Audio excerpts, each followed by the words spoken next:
रौला मच के जनाब नजफ अली रौला पाई ओदे चिड़ी छक्के दी गेम है लाला। हाँ सर्विस आवाज ही good good. Azhar Mahmood number कढ़ा है, बहुत चंगा नंबर कढ़ा है।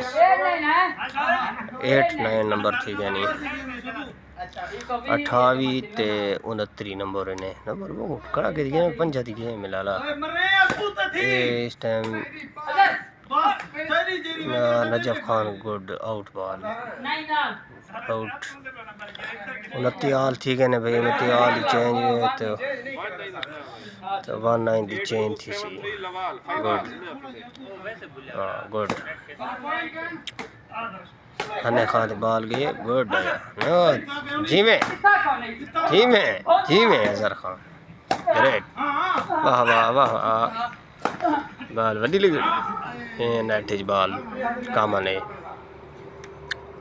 त्रीजा बाल आना मैंने थोड़ी दुआ दे नाल जी में हयातियां